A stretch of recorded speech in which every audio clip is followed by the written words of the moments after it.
Kahapon ay nag-umpisa na yung autumnal equinox, meaning ay tapos na yung summer dito sa Japan. Nakakatuwa kasi kung ano yung init niya kahapon, biglang lamig naman ngayon. Papasok na ako ng school ngayon, ready na sa mga hamon ng buhay. Kaso may problema, wala akong lunch. Sobrang dami ko pa namang klase sa umaga, sigurado magugutom ako nito. Pero buti na lang ay may nagbigay sa akin ng co-teacher ng Oyatsu. Apple pie palang flavor nito at seasonal lang to. Pero syempre, kailangan kong palitan niya ng ibang snack dahil yun ang kultura ng mga Hapon. Nag-trade na rin ako kinahaponan at diretso na ako sa dental clinic. Nagpa-reserve ako ng 4 pero dumating ako ng 4:10. Hindi ko na nakuha yung schedule ko. Inuna na nila yung nasa likod ko. Iba talaga mag-observe ng time ang mga Japanese. Kabaliktaran ng mga Pinoy. Pero okay lang kasi relaxing naman dito sa clinic. After ng appointment ko ay umuwi na rin ako at nag-recta workout para hindi na to gawin mamaya. Gusto ko pa magkaroon ng maraming time para makabanding yung pamilya ko. Pero syempre hindi natin pwedeng pabayaan ang personal development kasi paano natin sila maalagaan kung hindi tayo healthy. Reading practice tayo sa Japanese. Nakakatuwa itong news na to, ganito pala mag-pick ng olives. Konti lang ang ani this year kaya sobrang nagmahal talagang olive oil. First time pala namin magbabiyahe ni Mika. Magbabanding kami together na hindi kasama ang kanyang mami.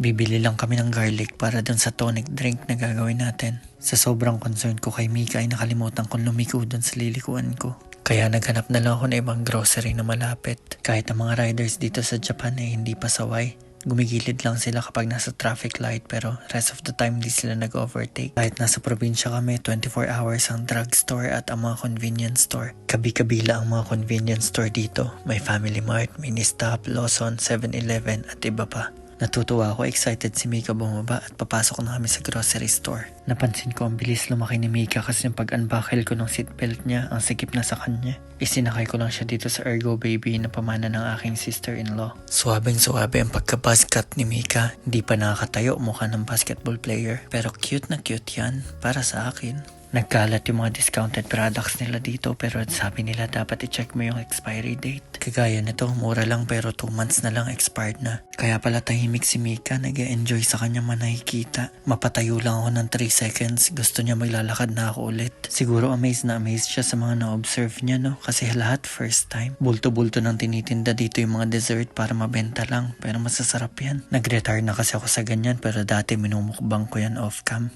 Pero ang bibilin ko lang talaga itong garlic, kaya bumila ako ng 2 piraso. Kaso napadaan ako dito sa paborito kong kamote na napakasarap. Nung makita ko yung price, literal na pikit mata na lang. Pumikit na talaga ako para hindi ko nabilhin. Ang sasarap pala ng cheese dito sa Japan, hindi lang siya pampalaman, ginagawa siyang snack or dessert. Manamis-namis at maalat-alat, tapos iba-iba yung amoy.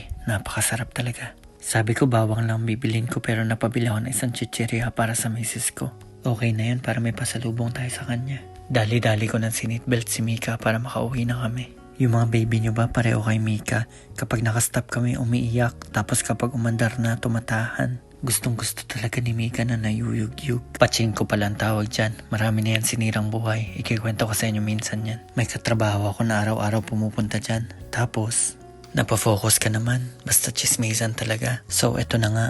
May co-teacher ako na nalulung dyan sa pachinko. Yan pala ay slot machine o sugalan. Halos ipangutang niya yung pamasahe niya pero malaman-laman ko ipinangsugal lang din pala. At nakauwi na kami ni Mika, hinihintay na kami ng kanyang mami. Next time pag-usapan natin pachinko, babawi ako sa inyo.